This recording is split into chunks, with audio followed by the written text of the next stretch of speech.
In the mists of time, a figure emerges, katana drawn, a silhouette of discipline and resolve. For 700 years, they ruled Japan, not merely with power, but with a code of honor that transcended life itself. Who were these enigmatic figures? Who were the samurai? Our journey begins in Japan's Heian period, a time of refined courtly culture, but also growing instability in the provinces. Wealthy landowners, far from the emperor's reach, needed protection for their estates. From this necessity arose a new class of provincial warriors, the Bushi, mounted and armed. They were more than hired guards. They were the foundation of a new military elite, bound by service and loyalty to their lords.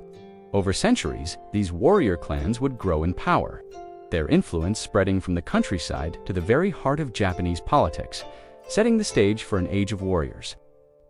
At the core of the samurai identity was a philosophy, a moral compass known as Bushido, the way of the warrior.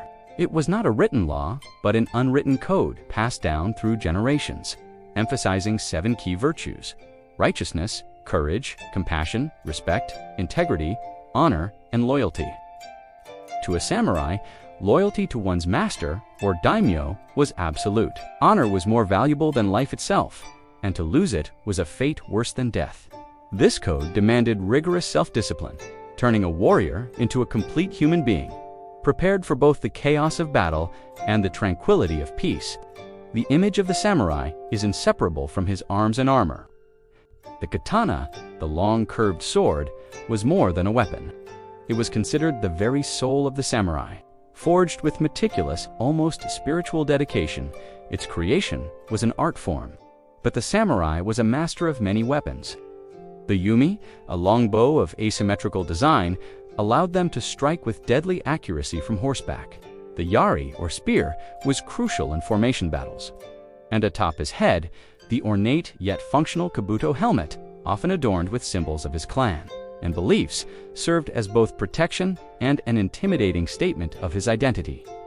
Every piece of their equipment was a blend of deadly function and profound symbolism. Life for a samurai was a constant pursuit of perfection, a path of relentless training for both body and mind. Days were spent in the dojo honing their martial arts skill, swordsmanship, archery, jujitsu, but physical prowess was only half of the equation.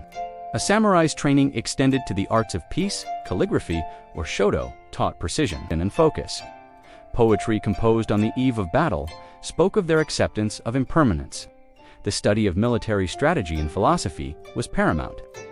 Many embraced Zen Buddhism, finding in its teachings a path to mental clarity, emotional control, and a stoic acceptance of fate, calm mind unshaken by the prospect of death. History echoes with the names of legendary samurai who shaped the destiny of a nation. Miyamoto Musashi, the undefeated duelist and philosopher, whose Book of Five Rings is still studied today. The 3 great unifiers of Japan, the audacious and ambitious Oda Nobunaga, who began the process of ending a century of civil war. His successor, the brilliant strategist Toyotomi Hideyoshi, who rose from humble beginnings to rule all of Japan. And finally, Tokugawa Ieyasu, the patient and cunning founder of the Tokugawa shogunate, which would usher in over 250 years of peace. These men were not just masters of war, they were visionaries who forged a new Japan from the fires of conflict. For centuries, the samurai class stood at the apex of a rigid feudal society, serving as the military and administrative rulers under the shogun. This system, known as the shogunate, created a long period of stability, but the world was changing. In 1853, the arrival of American black ships forced Japan to open its doors to the West, triggering a seismic shift in its political and social landscape. The Meiji Restoration in 1868 returned power to the emperor and sought to rapidly modernize the nation. The feudal system was abolished, and with it, the privileges of the samurai class. The warriors who had defined Japan for nearly a millennium were officially disbanded, their era brought to a close. Though the samurai class vanished, their spirit did not. The principles of Bushido have woven themselves into the very fabric of modern Japan. The emphasis on loyalty, discipline, and commitment to excellence can be seen in Japanese corporate culture. The pursuit of perfection is alive in its craftsmanship and arts. The global popularity of martial arts like Kendo, Judo, and Aikido is a direct inheritance of the samurai's combat traditions. The samurai's legacy is not one of mere warfare, but of a disciplined and honorable way of life that continues to inspire and fascinate the world. The samurai were not just warriors. They were scholars, artists, and philosophers with swords who lived and died by a code that elevated them beyond mere soldiers. Their story is a timeless reminder that true strength lies not in the sword one carries, but in the discipline and honor with which one lives. Like and subscribe to Digital Time Vault for more history in motion.